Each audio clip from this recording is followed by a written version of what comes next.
0 subscriber কিন্তু income হবে মাসে মোটামুটি ভালো ইনকাম। সো আসলে সেটা কিভাবে সম্ভব? আপনি আজকে একটা চ্যানেল ক্রিয়েট করেছেন, আজকে থেকে কিভাবে আসলে ইনকাম করবেন, 0 সাবস্ক্রাইবার কিভাবে ইনকাম করা যায়। বরাবরের মতো আমি আছি রুদ্র, আপনার চ্যানেল রুদ্র বাংলা ইউটিউব চ্যানেল। আশা করব টেকনিক্যাল নিউজ পেতে অবশ্যই আমার চ্যানেলটাকে সাবস্ক্রাইব করে পাশে থাকবেন। সো প্রথমে আমরা যেটা বলতে চাচ্ছিলাম সেটা হলো যে আপনার চ্যানেলে বয়স 10 থেকে 15 দিন, অথবা আপনার চ্যানেলে সাবস্ক্রাইবার রয়েছে নাই বললে চলে, বা 0 সাবস্ক্রাইবার, 10 থেকে 15টা সাবস্ক্রাইবার থাকতে হলে এগুলোকে আমি 0ই বলতে পারি। সো আপনার চ্যানেলে 0 সাবস্ক্রাইবার রয়েছে, কীভাবে আপনারা ইনকাম করবেন। সো আপনাদেরকে দুইটা ওয়ে দেখাবো, দুইটা ওয়ে আপনারা ইনকাম করতে পারবেন 0 সাবস্ক্রাইবার থেকেই। আপনার চ্যানেলের বয়স যদি একদিনও হয়ে থাকে, আজকের থেকে যদি বয়সটা হয়ে থাকে, তাহলে কিন্তু আপনি ইনকাম করতে পারেন, অর্থাৎ 0 সাবস্ক্রাইবার দিয়ে ইনকাম করতে পারেন। প্রথমে যেটা রয়েছে সেটা হচ্ছে অ্যাফিলিয়েট মার্কেটিং।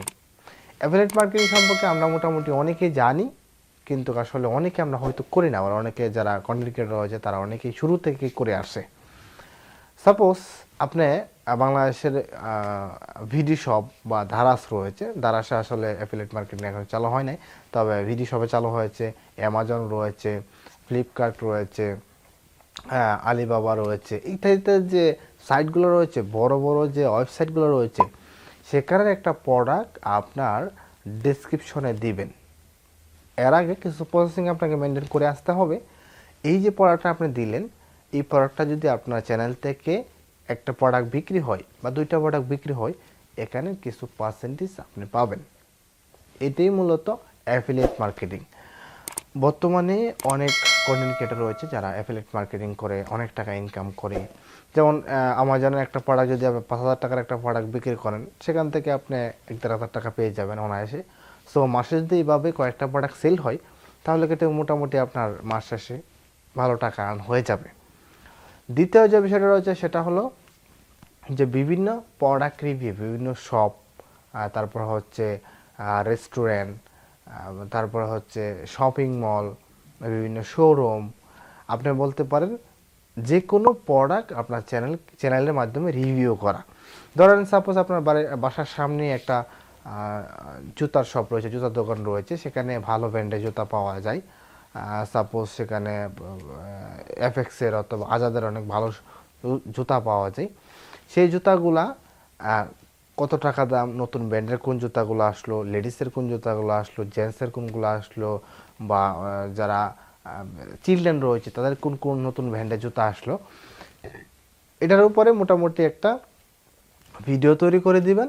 এবং যে শপ রয়েছে সেই শপের ডেসক্রিপশনে তাদের ঠিকানা, মোবাইল নাম্বার সব কিছু দিয়ে দিলেন, এবং শপের সাথে কন্ট্যাক্ট হলো, আমি একটা ভিডিও তৈরি করে দিব। সেই ভিডিও থেকে আপনি আজীবনই সেল করতে পারবেন। ওই হিসাবে আপনি আমাকে 5,000 টাকা দিতে হবে, এবং আপনার এই ভিডিওটা আমার চ্যানেলে আজীবনই থাকবে। সো এইভাবে যদি মাসে 2 থেকে 3টা শপ রিভিউ করতে পারেন, তাহলে মোটামুটি এখান থেকে আপনার 20 থেকে 30,000 টাকা পেয়ে যাবেন।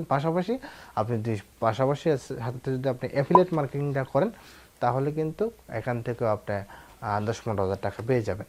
তাহলে আমরা বলতে পারি যে অ্যাফিলিয়েট মার্কেটিং প্লাস হলো যে শপ রিভিউ, বিভিন্ন শপের প্রোডাক্ট রিভিউ করে মোটামুটি আমি 30 থেকে 40,000 টাকা 0 সাবস্ক্রাইবার থেকে ইনকাম করা সম্ভব। কিন্তু আপনি 0 সাবস্ক্রাইবার থেকে মনিটাইজেশনের মাধ্যমে কখনো ইনকাম করতে পারবেন না, কারণ আমরা জানি মনিটাইজেশন পেতে আপনার যে টার্ম অ্যান্ড কন্ডিশন রয়েছে সেটা কিন্তু আমাদের ফুলফিল করতে হবে। সো আমি বলবো যারা আসলে ওইভাবে ইনকাম করতে চান বা ইউটিউবে আসেনি শুধু ইনকাম করার জন্য, তারা অবশ্য এই দুইটা মাধ্যমকে বেছে নিতে পারেন। তারা কিন্তু এক্ষেত্রে কিন্তু আপনার দুইটা দিকে লাভ হবে, যে ভিডিওগুলো তৈরি করলে সেগুলো আপনার চ্যানেলে থাকবে, প্লাস এখান থেকে আপনি যখন আপনার চ্যানেলে ফুলফিল হয়ে যাবে কন্ডিশনগুলো, তখন কিন্তু ওই ভিডিও থেকে আপনি মনিটাইজেশনের মাধ্যমে ইনকাম করতে পারবেন।